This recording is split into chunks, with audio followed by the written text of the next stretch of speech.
Chapter 10. The Garden of Elements. Krystos's eyes widened as the garden around him began to shift. The leaves of the trees pixelated, falling away in shimmering patterns like data streams, dissolving into nothingness. The pools of water turned to liquid glass, rising from the earth into perfectly smooth orbs that floated mid-air. The vines coiled back into the ground as the stone pathway disappeared, replaced by a surface so reflective it looked like liquid mercury. The sky above cracked, replaced with a dome of pulsating light, like the inside of a starship. The air hummed, charged with an unseen energy.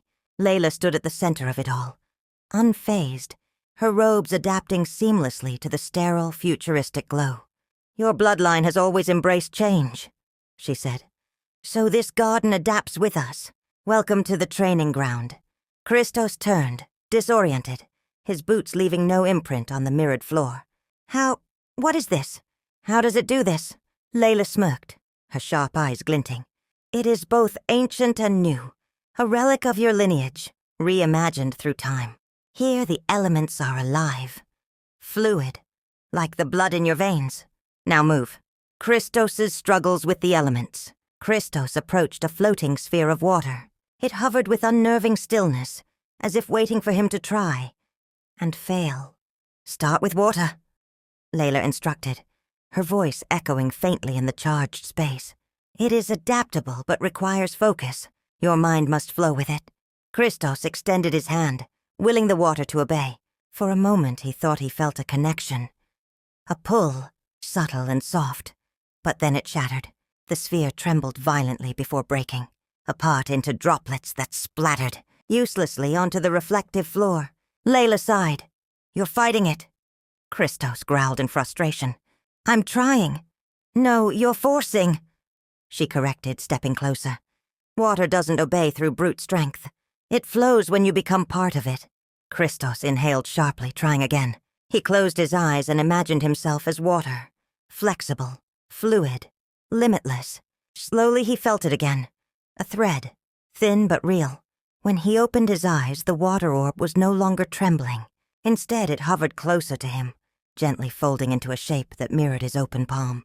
For a second, Krystos smiled, but as his concentration wavered, the sphere unraveled, splashing at his feet. "Better," Layla said, though her tone remained stern. "But you must let go."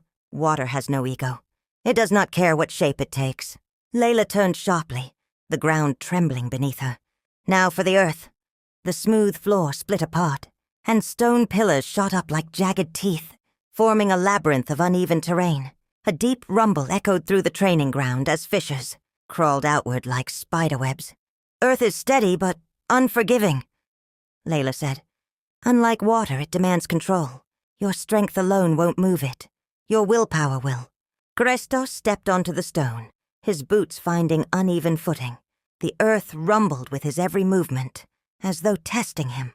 Layla raised a hand, and a massive boulder emerged, levitating high above him. "Catch it!" she ordered. Krystos's heart pounded. "Catch it!" Before he could argue, the boulder fell. Krystos threw his hands up instinctively. His connection to the earth surged like an electric current up his spine. For a moment, the boulder slowed midair, shuddering violently as Krystos strained to hold it. Sweat dripped down his brow. His knees buckled. "Focus!" Layla barked. "The earth is heavy, yes, but it listens to resolve. Stand your ground." With a roar, Krystos shifted his stance. He dug his feet into the trembling ground, anchoring himself. The boulder stopped, suspended just a foot above his head. The ground beneath him stabilized, as though recognizing his determination. Krystos exhaled heavily, lowering the boulder carefully to the floor. Layla gave a faint, approving nod.